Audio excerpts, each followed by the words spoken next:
আজ 21শে জুলাই নিঃসন্দেহে পশ্চিমবঙ্গের রাজনীতিতে গত আড়াই দশকে অত্যন্ত গুরুত্বপূর্ণ হয়ে ওঠা একটি দিন। আর বর্তমান রাজনৈতিক সমীকরণে তো 21শে জুলাইয়ের তাৎপর্যই আলাদা। পশ্চিমবঙ্গের বিরোধী রাজনীতির চেহারাটা এক্স্যাক্টলি কি, তার একটা সার্বিক ছবি এই একদিনের বিভিন্ন কর্মসূচিতেই বেরিয়ে আসার কথা। এই প্রথম 21শে জুলাইয়ে একাধিক সমাবেশ, একদিকে মূল কালীঘাট শিবির তৃণমূল কংগ্রেসের, অন্যদিকে ভেঙে বেরিয়ে যাওয়া ঋতব্রত শিবির, আর একই সঙ্গে একই মাঠে খেলতে নামছে প্রদেশ কংগ্রেসও। কারণ অ্যাকচুয়ালি 21শে জুলাই যে ঘটনাটা ঘটেছিল তখন তো তৃণমূল কংগ্রেসের অস্তিত্ব ছিল না, মমতা বন্দ্যোপাধ্যায় কংগ্রেসেরই নেত্রী ছিলেন। ফলে এই কোন মঞ্চে কে বলবেন, কে হবেন কি নোট স্পিকার, তার কি বক্তব্য থাকবে, আমি ভেবেছিলাম আজ এই নিয়েই আলোচনা করব আপনাদের সামনে। ইনফ্যাক্ট তিনটে মঞ্চে কে প্রধান বক্তা, তাদের কি বক্তব্য। আলটিমেটলি দিনের শেষে যেটা আমি রিয়েলাইজ করলাম যে 21শে জুলাই নিয়ে সব থেকে গুরুত্বপূর্ণ বক্তব্য আর একজন বললেন, 21শে জুলাইয়ের আগেই বললেন, অর্থাৎ 20শে জুলাই বিকেলেই বললেন, আর বললেন পশ্চিমবঙ্গ বিধানসভায়। ঠিক ধরেছেন, আমি মুখ্যমন্ত্রী শুভেন্দু অধিকারীর যে বক্তব্য, সেই বক্তব্যটাকেই আমার আলোচনায় প্রসঙ্গ হিসেবে টেনেছি। ইনফ্যাক্ট শুভেন্দু অধিকারী যেটা করলেন, 21শে জুলাই নিয়ে যে এত লাফালাফি, কার সম্পত্তি তাই নিয়ে এত দড়ি টানাটানি, তৃণমূল কংগ্রেস, মমতা বন্দ্যোপাধ্যায় তৃণমূল কংগ্রেস, সেটা তাদের যে নির্দিষ্ট জায়গা সেখানে করতে পারবেন কি করতে পারবেন না তাই নিয়ে এত মারাত্মক শেষ পর্যন্ত আইন আদালত, কিন্তু আলটিমেটলি গোটা বিষয়টার বিশ্বাসযোগ্যতা নিয়ে, অর্থাৎ যারা এই 21শে জুলাই উদযাপন নিয়ে এত রাজনৈতিক দড়ি টানাটানিতে মেতে আছেন, তাদের বিশ্বাসযোগ্যতা নিয়ে প্রশ্ন তুলে দিলেন শুভেন্দু অধিকারী। খেয়াল করে দেখুন, শুভেন্দু অধিকারীর হাতে এই অস্ত্রটা ছিল এবং তিনি এটা সেফ গোপন করে রেখেছিলেন। এই বিতর্কটা তো শুরু হয়েছে বেশ কিছুদিন হলো, যে আদৌ ভিক্টোরিয়া হাউসের সামনে, অর্থাৎ মেন রোডের ওপর, জওহরলাল নেহরু রোডের ওপরে যে সমাবেশ তৃণমূল কংগ্রেস এতদিন করেছে, সেটা ওখানেই করা যাবে কি না। এবার ব্যাপারটা নিয়ে আদালত হলো, আদালতের রায় অনুযায়ী মমতা বন্দ্যোপাধ্যায় পারমিশন পেলেন বিড়লা প্ল্যানেটোরিয়ামের সামনে, ঋতব্রতরা পারমিশন পেল পুলিশের কাছ থেকে গান্ধী মূর্তির সামনে, আর প্রদেশ কংগ্রেস তো আগেই অনুমতি নিয়ে রেখেছে শহীদ মিনারের জন্য। এই এত বিতর্ক যখন চলছে, তখন মুখ্যমন্ত্রী নিয়ে বক্তব্য রেখেছেন যে রাস্তা আটকে সভা করা যায় না, এটা বেআইনি। এর আগেও এটা আদালত থেকেই এই ব্যাপারে নিষেধাজ্ঞা ছিল, কিন্তু তখনকার সরকার মানেনি ইত্যাদি। তিনি কিন্তু একবারের জন্য কখনো বলেননি এই চট্টোপাধ্যায় কমিশনের রিপোর্টটা তিনি পাবলিক ডোমেনে নিয়ে আসবেন। তিনি এটা ঘোষণাই করলেন 20 তারিখ সকালে। অ্যাকচুয়ালি এই ধরনের যে একটা বলা যায় ইয়ারলি ইভেন্ট, বিশেষ করে তৃণমূল কংগ্রেস, যখন তৃণমূল কংগ্রেস একই ছিল এবং মমতা বন্দ্যোপাধ্যায়ের নেতৃত্বে তৃণমূল কংগ্রেস সরকারও চালিয়েছে 15 বছর, এমনকি তার আগেও 21শে জুলাই তৃণমূল কংগ্রেস যে উদযাপন করতো, এটা তাৎপর্য ছিল মমতা বন্দ্যোপাধ্যায় সেখানে আগামী দিনের দিশা দেখাবেন। আগামী একটা বছর দল কিভাবে চলবে, কার কি ভূমিকা হবে, মমতা বন্দ্যোপাধ্যায়ের বক্তব্য থেকে সেই বার্তা ভেসে আসবে এবং সেটাই দলের পাথেয় হবে আগামী কয়েক মাস। এটাই ছিল 21শের তাৎপর্য। সেই রকম একটা জায়গা থেকে এই ধরনের ইভেন্টের বক্তব্য কেউ তো জাস্ট আগের দিন রাত্রিবেলা বসে সাজাবেন এরকম নয়। এর একটা মুশিবাদা অনেকদিন ধরেই হয়, কি কি কথা তিনি বলবেন। বর্তমান পরিস্থিতিতে মুখ্যমন্ত্রী মমতা বন্দ্যোপাধ্যায় এখনো নিশ্চয়ই তার একটা টিম এ ব্যাপারে রয়েছে, তাদের সঙ্গে বসে নিশ্চয়ই ঠিক করে ফেলেছিলেন যে আমি এই বিষয়গুলো উল্লেখ করব। গোটাটাতেই জল ঢেলে দিয়েছেন শুভেন্দু, কারণ শুভেন্দু অধিকারী যা বলেছেন তারপরে মমতা বন্দ্যোপাধ্যায়কে সেই বক্তব্যের প্রেক্ষিতে, সেই অভিযোগগুলোর প্রেক্ষিতে বলতে হবে। শহীদ পরিবারের সদস্যদের ওই মঞ্চে এনে বসিয়ে রাখার ট্র্যাডিশন কালীঘাট শিবিরের বহু পুরনো, আর সেই শহীদ পরিবারগুলিকে শুভেন্দু অধিকারী বার্তা দিয়েছেন, যদি আপনারা চান কারা এই ঘটনার পেছনে ছিল তাদের দোষী সাব্যস্ত করা হোক, তাদের জন্য প্রয়োজনে শাস্তি বিধান হোক, তাহলে এই সরকারের সঙ্গে কথা বলুন।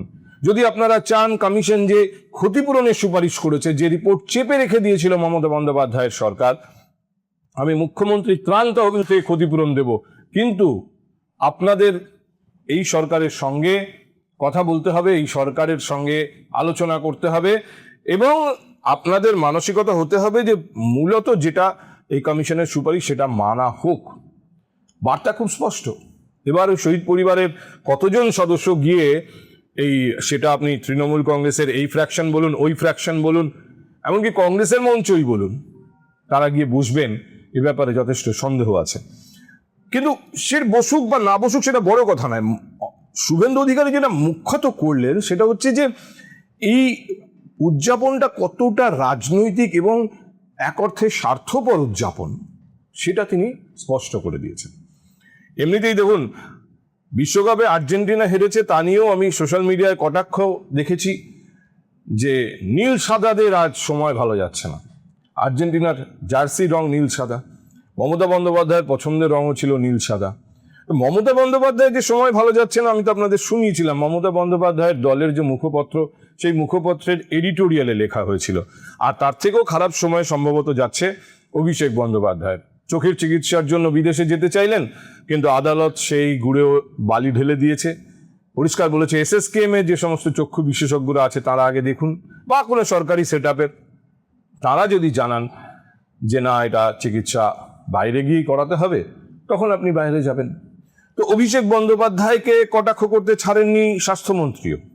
বর্তমান স্বাস্থ্যমন্ত্রী বলেছেন যে কনস্টিটিউশন যে সমস্ত লোকেদের জন্য আপনি সেবাশ্রয় আয়োজন করেছেন সেখানে আয়ুষের ছাত্রছাত্রীদের নিয়ে এসে চিকিৎসা করিয়েছিলেন, যারা পাশ করেনি তাদেরকে নিয়ে এসে চিকিৎসা করিয়েছিলেন, আর নিজের জন্য আমেরিকান চিকিৎসক দরকার। দেখুন, আজকে সারাদিনে যদি এই তিনটে মঞ্চের দিকে নজর রাখেন, অনেকটাই দুধ কা দুধ পানি কা পানি হয়ে যাবে। পশ্চিমবঙ্গের বিরোধী রাজনীতি কোন খাতে বইবে আগামী কয়েক মাস তার একটা আগাম আন্দাজ আপনারা এই তিনটে মঞ্চ থেকেই পেয়ে যাবেন। দেখুন, কালীঘাট তৃণমূলের জমায়েতে সব থেকে গুরুত্বপূর্ণ বিষয়টা কি? আপনি যদি রাজনৈতিক দিক থেকে দেখেন, একদিক থেকে তো অবশ্যই মমতা বন্দ্যোপাধ্যায় কি বলবেন সেটা গুরুত্বপূর্ণ। আমার কাছে তার থেকে অনেক বেশি গুরুত্বপূর্ণ সেই মঞ্চে কি অভিষেক বন্দ্যোপাধ্যায়কে আদৌ দেখা যাবে। খুব তাৎপর্যপূর্ণ কিন্তু বিষয়টা। মমতা বন্দ্যোপাধ্যায় কি বলবেন বা কি বলতে পারেন তার যদি আপনি বলেন আগাম আন্দাজ আমি আপনাদের সামনে রাখতে পারি যে উনি এই কথাগুলো হয়তো বলবেন, করা যায় আন্দাজ, আপনারাও অনেকেই আন্দাজ করতে পারবেন। কিন্তু অভিষেক বন্দ্যোপাধ্যায় এই মঞ্চে আসবেন কি আসবেন না এইটা আন্দাজ করা খুব শক্ত। অনেকেই বলছেন হয়তো অভিষেক বন্দ্যোপাধ্যায়কে ওই মঞ্চে দেখাই যাবে না, আবার অনেকে তা মানতে রাজি নন যে অভিষেক বন্দ্যোপাধ্যায়কে ওই মঞ্চে দেখা যাবে। কিন্তু কালীঘাট শিবিরের বক্তা তালিকা নিয়ে কেউই নিশ্চিতভাবে কিছু বলতে পারছেন না। কয়েকদিন আগে পর্যন্ত ব্যাপারটা এই জায়গাতেই দাঁড়িয়েছিল যে বলবেন শুধু মমতা বন্দ্যোপাধ্যায়, শুধু মমতা বন্দ্যোপাধ্যায়। অর্থাৎ ওই যেরকম হয় নানা রকম গান আবৃত্তি ইত্যাদি হবে, আর মমতা বন্দ্যোপাধ্যায় আসবেন। মমতা বন্দ্যোপাধ্যায় বেলা 1টা নাগাদ পৌঁছবেন মঞ্চে। তিনি বলবেন 2:30-র মধ্যে, 2টোর মধ্যে শেষ করতে হবে। 12টা থেকে 2টো আদালত সময় দিয়েছে, 2টোর মধ্যে শেষ করতে হবে। হয়তো 1টার কিছু আগে মমতা বন্দ্যোপাধ্যায় পৌঁছবেন, 1টা থেকে 2টো তিনি বক্তব্য রাখবেন। কিন্তু মমতা বন্দ্যোপাধ্যায় বক্তব্য রাখার আগে আর কেউ বক্তব্য রাখবেন কি? 21শে জুলাইয়ে বক্তা তালিকায় কে স্থান পাচ্ছেন এটা এক সময় এই তৃণমূল কংগ্রেস রাজনীতিতে অত্যন্ত গুরুত্বপূর্ণ বিষয় ছিল। মানে আগামী কয়েক মাস নেতার তালিকায় কারা থেকে যাবেন এবং কারা নতুন করে যুক্ত হবেন এর আগাম আন্দাজ এই বক্তা তালিকা থেকেই পাওয়া যেত। কিন্তু এবারের 21শে জুলাই একদম অন্যরকম।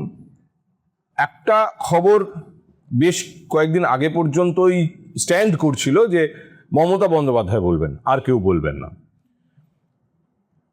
একদিন আগেও আমি খোঁজখবর করে তাই জেনেছি মমতা বন্দ্যোপাধ্যায় বলবেন, আর কেউ বলবেন না। কিন্তু বলার লোক তো আরো আছেন। শোভনদেব চট্টোপাধ্যায় বলতে পারেন, মমতা শিবিরেই আছেন, দোলা সেন বলতে পারেন। তারা কি সত্যি কেউ কিছু বলবেন না? শুধু মমতা বন্দ্যোপাধ্যায়? অভিষেক বন্দ্যোপাধ্যায় বলতে পারেন, তাকে কি বলবার সুযোগ দেবেন মমতা এই বিতর্কের মধ্যে? এই প্রশ্নগুলোর উত্তর ওই যে বললাম দুধ কা দুধ পানি কা পানি হয়ে যাবে আজকের দিনের মধ্যেই। কেউ কেউ বলছেন যে মমতা বন্দ্যোপাধ্যায় আর কাউকে বলতে দেওয়ার ব্যাপারে আগ্রহী নন, কারণ আজকে ধরুন কাউকে বলতে দিলেন, কালকে সে চলে গেল ঋতব্রত শিবিরে। এই যে অভিজ্ঞতা মমতা বন্দ্যোপাধ্যায়ের গত কয়েকদিনে হয়েছে, কার ওপর ভরসা করবেন আর কার ওপর ভরসা রাখবেন না এ ব্যাপারে সিদ্ধান্ত নিতেই তিনি যথেষ্ট সমস্যার মধ্যে রয়েছেন। আবার এরকম একটা ভার্সনও আমি শুনেছি যে তেমন কেউ বলতেও আগ্রহী নন। অর্থাৎ এখন একটা দোদুল্যমান পরিস্থিতিতে প্রায় সবাই জল মাপার অবস্থানে রয়েছে। সেই অর্থে মঞ্চে দাঁড়িয়ে গলা ফাটিয়ে চোখে পড়ে যেতে অনেকেই চাইছেন না। অর্থাৎ মমতা বন্দ্যোপাধ্যায় ছাড়া আর কেউ ওই মঞ্চ থেকে বলবেন কিনা এই ব্যাপারে মোটামুটি আমি যা এখনো অবধি খবর পাচ্ছি 75% ধরে নিন আর কেউ সেভাবে বলবেন না, 25% সম্ভাবনা আছে। এবং যারা বলবেন বা যারা বলবেন, আমি আবার বলছি, বিরোধী রাজনীতির আঁচ সেখান থেকে পাওয়া যাবে। আর একটা কথা, এই যে ঋতব্রত শিবিরের মঞ্চে কি হবে, সেখানে কে বলবেন কে বলবেন না, সেখানে বক্তব্য যারা রাখবেন তাদের বক্তব্য শোনার জন্য ভিড় কত হবে। ভিড়ের ব্যাপারটা ঋতব্রত শিবিরের জন্য খুব ইম্পর্টেন্ট, কারণ ঋতব্রত শিবিরকে এখন প্রমাণ করতে হবে তারাই আসল তৃণমূল। ফলে ওই ভিক্টোরিয়া মেমোরিয়ালের সামনের সভা থেকে অন্তত 4-5 গুণ বেশি লোক যদি জড়ো করতে না পারে ঋতব্রত শিবির, তাহলে তাদের পক্ষে খুব চক্ষু লজ্জার বিষয় হবে। দলের সিম্বল, দলের অ্যাকাউন্ট, এগুলোকে নিজেদের এখতিয়ারে আনার জন্য এই মুহূর্তে তাদের প্রমাণ করতে হবে তারাই আসল তৃণমূল কংগ্রেস। অনেকটা বলা যায়, সরাসরি এইভাবে বলা উচিত না, ঋতব্রত শিবির ঝটপট নিজেদের জেলা কমিটিও তো করে ফেলেছে, এবং কোথাও অনুব্রত, কোথাও রবীন্দ্রনাথ, বিভিন্ন সেই তৃণমূল সরকারের আমলের যারা যেত ডাকা বুকো বিভিন্ন জেলার নেতা, তাদের মধ্যে যাদের তারা জোগাড় করতে পেরেছে, শোনা যাচ্ছে তাদের রীতিমতো দায়িত্ব দেওয়া হয়েছে। কাউকে 1,500, কাউকে 2,000, কাউকে 2,500 লোক নিয়ে আসতে হবে। অর্থাৎ সব মিলিয়ে 10,000-এর কাছাকাছিও যদি পৌঁছানো যায়, কারণ আদালতের নির্দেশ অনুযায়ী কালীঘাট শিবির 2,500-এর বেশি জড়ো করতে পারবে না। 2,500-ও কালীঘাট শিবিরে জড়ো হবে কিনা এই ব্যাপারে যথেষ্ট সন্দেহ, কিন্তু যদি ধরা যায় তারা তাদের লিমিট পর্যন্ত পৌঁছে গেল, 10,000 মানে তার 4 গুণ। কাজে 10-15,000 লোকও যদি জড়ো করা যায়, তাহলেও ঋতব্রত শিবির জোর গলায় বলতে পারবে দেখুন কারা আসল তৃণমূল। সেই ছবি চলে যাবে হয়তো নির্বাচন কমিশনের কাছে। এখন নির্বাচন কমিশন তো এই নিয়ে হিসেব করে না আইন অনুযায়ী যে কার সভায় কত লোক হচ্ছে, তারা নির্বাচিত প্রতিনিধির সংখ্যায় হিসেব করবে। কিন্তু একটা দাবি তো কালীঘাট শিবিরের তরফ থেকে ছিল যে অ্যাকচুয়াল তৃণমূল কারা এবং রাজ্যের মানুষ কাদের ভোট দিয়েছিল, সেখানে যদি রাজ্যের মানুষের জড়ো হওয়ার একটা ছবি, যেটা কালীঘাট শিবিরের 4 গুণ মানুষ জড়ো হয়েছেন এরকম একটা ছবি তৃণমূল কংগ্রেস মানে ঋতব্রত তৃণমূল কংগ্রেসের পক্ষে যায়, তাহলে তো একটা আবহ তৈরি হয় নিঃসন্দেহে। ফলে রাজ্যের মানুষ আমাদেরই আসল তৃণমূল ভাবে কালীঘাট শিবিরের এই যুক্তি কিছুটা খারিজ হয়ে যায়। তো সেই আবহ তৈরি করার দায় ঋতব্রত শিবিরের ওপর আছে। সেখানে কারা বলবেন বক্তা হিসেবে, কি বলবেন বক্তা হিসেবে, নিঃসন্দেহে রাজনৈতিক তাৎপর্য তার মানে মমতা বন্দ্যোপাধ্যায়ের বক্তব্যের 10 ভাগের 1 ভাগও নেই। এই আবহে 21 নিয়ে ছক্কা হাঁকানোর চেষ্টা করেছিল প্রদেশ কংগ্রেস। তারা শহীদ মিনার বেছে নিয়েছিল, যেখানে অনেক বেশি লোক জড়ো করা সম্ভব, এবং একটা প্রদেশ কংগ্রেসের গত 1 সপ্তাহ 1.5 সপ্তাহ আগে পর্যন্ত দাবি ছিল যে এবারের 21শে জুলাই এটা অনেকটা নিজেদের সম্পত্তি বুঝে নেওয়ার মতো, হাতছাড়া হয়ে গেছিল, মমতা বন্দ্যোপাধ্যায় নিয়ে চলে গেছিল তৃণমূলে। সেই 21শে জুলাই আবার কংগ্রেসে ফিরিয়ে আনার যে একটা বড় সুযোগ তৈরি হয়েছে, এই সুযোগটা কাজে লাগাতে তারা দিল্লি থেকে কংগ্রেস হাইকমান্ডের লোকজন হাজির করবেন। রাহুল গান্ধী, প্রিয়াঙ্কা গান্ধী, মল্লিকার্জুন খার্গে, অন্তত একজন, যদি সম্ভব হয় 2 জন। হ্যাঁ, 1.5-2 সপ্তাহ আগে পর্যন্ত এই দাবিতে প্রদেশ কংগ্রেস ছিল, কিন্তু শেষ পর্যন্ত 24 ঘন্টা আগে প্রদেশ কংগ্রেসের সেই দাবি নেই। এই মুহূর্তে পার্লামেন্টের সেশন চলছে। আপনারা জানেন যে জাতীয় স্তরেও এমন বিষয় রয়েছে যা নিয়ে হয়তো কথা বলতে পারলে ভালো হতো। অত্যন্ত চাপের মধ্যে রয়েছে কেন্দ্রীয় সরকারও, আর চাপের মধ্যে রয়েছে বিরোধী দলগুলো। এইখানে পার্লামেন্টে খুব ক্রিটিক্যাল টাইম বলা যায় বিরোধী শক্তির জন্য। তো সেই জায়গায় মল্লিকার্জুন খার্গে, প্রিয়াঙ্কা গান্ধী, রাহুল গান্ধী বা সোনিয়া গান্ধীর পক্ষে পার্লামেন্ট ছেড়ে কলকাতায় আসা 21শে জুলাইয়ের মঞ্চে 24 ঘন্টা আগে প্রদেশ কংগ্রেস মাথা নেড়ে বলছে না, এরা কেউ আসবেন না। আসবেন কে? পবন খেরা। এখন পবন খেরাকে দিয়ে আপাতত 21শে জুলাইয়ের কাজটা চালাতে হবে, কিন্তু প্রদেশ কংগ্রেসের এই মঞ্চে দুটো বিষয় খুব গুরুত্বপূর্ণ আজকের সভায়। একটা ছবি আপনারা দেখতে পাবেন, সম্ভবত সাম্প্রতিককালের মধ্যে তো বটেই, এই প্রথম কংগ্রেসের মঞ্চে একসঙ্গে, মানে এই ধরনের মঞ্চে এত বড় পাবলিক প্ল্যাটফর্মে একসঙ্গে কংগ্রেসের প্রদেশের সভাপতি শুভঙ্কর সরকার আর প্রাক্তন সভাপতি অধীর রঞ্জন চৌধুরীকে দেখতে পাবেন। অধীর রঞ্জন চৌধুরী তার এলাকায় বসে আলাদা সাংবাদিক সম্মেলন করেছেন, তিনি তার মতো করে বক্তব্য রেখেছেন। প্রদেশ কংগ্রেস দপ্তরে অধীর রঞ্জন চৌধুরীকে দেখা যায়নি। আবার শুভঙ্কর সরকারের সঙ্গে তার কথা হয়েছে, শুভঙ্কর সরকারের পক্ষ থেকে অধীর রঞ্জন চৌধুরীর সঙ্গে কমিউনিকেশন করার চেষ্টা হয়েছে বলেই আমি খবর পেয়েছিলাম, কিন্তু অধীর রঞ্জন চৌধুরী সেভাবে যে খুব বিরাট সাড়া দিচ্ছিলেন এরকম নয়। কিন্তু আলটিমেটলি এই 21শে জুলাইয়ের শহীদ মিনারের প্ল্যাটফর্মে কিন্তু শুভঙ্কর সরকারের পাশে এসে অধীর চৌধুরী বসছেন, এরকমই খবর। আর দ্বিতীয় গুরুত্বপূর্ণ বা তাৎপর্যপূর্ণ বিষয়টা হচ্ছে, এই মঞ্চ থেকে আমার কাছে এখনো পর্যন্ত যা খবর, প্রদেশ কংগ্রেসের তরফ থেকে ব্রিগেডের ডাক দেওয়া হবে। প্রদেশ কংগ্রেস আসলে রাজ্য রাজনীতিতে নিজেদের গুছিয়ে নিতে চাইছে। অনেকেই তৃণমূল কংগ্রেসের এই ভাঙাচোরা অবস্থায় সেখানে স্বাচ্ছন্দ্য বোধ করছে না। জেলা স্তরে, ব্লক স্তরে, পঞ্চায়েত স্তরের সমস্ত নেতা, সেখান থেকে কংগ্রেস অনেককে ফিরিয়েও নিয়েছে, মানে কংগ্রেসে যোগদান করার একটা বিষয় আমরা গত কয়েক সপ্তাহে দেখেছি। কংগ্রেস মনে করছে এটা আরও বাড়বে, এবং একই সঙ্গে কংগ্রেসকে, মানে প্রদেশ কংগ্রেসকে প্রমাণ করতে হবে রাজনীতিতে তারা ফুরিয়ে যায়নি, বরং তারা শক্তি সঞ্চয় করছে। এই ভাঙাচোরা তৃণমূল কংগ্রেসের অনেক বেটার অল্টারনেটিভ অ্যাকচুয়ালি প্রদেশ কংগ্রেস, এটা এস্টাবলিশ করার একটা দায়, একটা সুযোগ এই মুহূর্তে প্রদেশ কংগ্রেসের সামনে রয়েছে, এবং সেই সুযোগটাকে কাজে লাগাতে এই শহীদ মিনারের মঞ্চ থেকে প্রদেশ কংগ্রেস ব্রিগেড চলো ডাক দিয়ে দিতে পারে। পশ্চিমবঙ্গের রাজনীতিতে ব্রিগেডের একটা ঐতিহাসিক গুরুত্ব আছে। ব্রিগেড মানে অ্যাকচুয়ালি মাসল পাওয়ার দেখানো, আমার কত জনসমর্থন, আর বহু মানুষ জড়ো করার কনফিডেন্স থেকেই কোনো দল ব্রিগেড ডাকে। ব্রিগেডের সভায় কত লোক হলো তার হিসেব হয়, তা থেকেই তার জনপ্রিয়তার হিসেব হয়। তো এই মুহূর্তে কালীঘাট শিবির বলুন, ঋতব্রত শিবির বলুন, ব্রিগেড ডাকার কন্ডিশনে কেউ নেই। সিপিএম বামেরাও এখনো সেরকম কোনো জায়গায় নেই। কংগ্রেস দেখাতে চাইছে যে তারা কিন্তু ব্রিগেড করে তাদের এই মুহূর্তে যে শক্তি বাড়ছে, তারা যে আবার খুব গুরুত্বপূর্ণ জায়গায় পশ্চিমবঙ্গের রাজনীতিতে অবস্থান করতে চলেছে, সেটা তারা বুঝিয়ে দিতে চায়।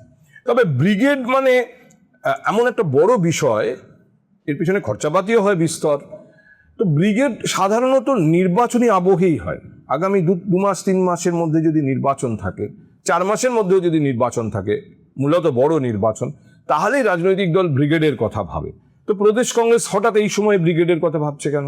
আগামী 2-3 মাসের মধ্যে তো নির্বাচনের কোনো সম্ভাবনাই নেই। আসলে প্রদেশ কংগ্রেস আগামী 2-3 মাসের মধ্যে ব্রিগেড করার কথা ভাবছেও না। প্রদেশ কংগ্রেস ব্রিগেড করলে হয়তো নভেম্বর ডিসেম্বরেই করবে, কারণ তার মধ্যে কলকাতা পুরসভার নির্বাচন, অন্য পুরসভাগুলোর নির্বাচন, এই সমস্ত বিষয়গুলো সামনে চলে আসবে। করতে হবে, যেভাবে পুরসভাগুলো নির্বাচিত প্রতিনিধিহীন হয়ে যাচ্ছে, তাতে নির্বাচনগুলোকে হয়তো আগামী ডিসেম্বর জানুয়ারির মধ্যেই কমপ্লিট করতে হবে।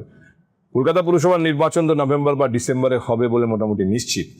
তো ওই আবহে, অর্থাৎ একটা রাজনীতি অলরেডি চলে আসবে, একটা নির্বাচনী আবহ অলরেডি চলে আসবে সামনে, সেই আবহে প্রদেশ কংগ্রেস এই ব্রিগেডটা করবে। কিন্তু ব্রিগেডের ডাক এই 21শে জুলাইয়ের মঞ্চ থেকেই প্রদেশ কংগ্রেস দিতে চাইছে। আসলে প্রদেশ কংগ্রেস এই 21শে জুলাই মঞ্চটাকে তাৎপর্যপূর্ণ করে তুলতে চাইছে, যেরকম মমতা বন্দ্যোপাধ্যায় করেছিলেন, তৃণমূল কংগ্রেস করেছিল। আগামী 1 বছরের কর্মসূচি কি হবে, 1 বছরে কে নেতা থাকবেন, কে নতুন করে নেতা হবেন, 1 বছরে দল কোন লাইনে এগোবে, তার যে ইঙ্গিত 21শে জুলাইয়ের মঞ্চ থেকে মমতা বন্দ্যোপাধ্যায় দিতেন, তৃণমূল কংগ্রেস এই সংস্কৃতি তিনি চালু করেছিলেন, সেই সংস্কৃতি কিছুটা কপি করতে চাইছে কংগ্রেস। এবং সেই জন্যই হয়তো আগামী 6 মাস বাদের ব্রিগেড হলেও ব্রিগেড চলো এই ডাক এই শহীদ মিনারের 21শে জুলাইয়ের মঞ্চ থেকেই প্রদেশ নেতৃত্ব দিয়ে দেবেন।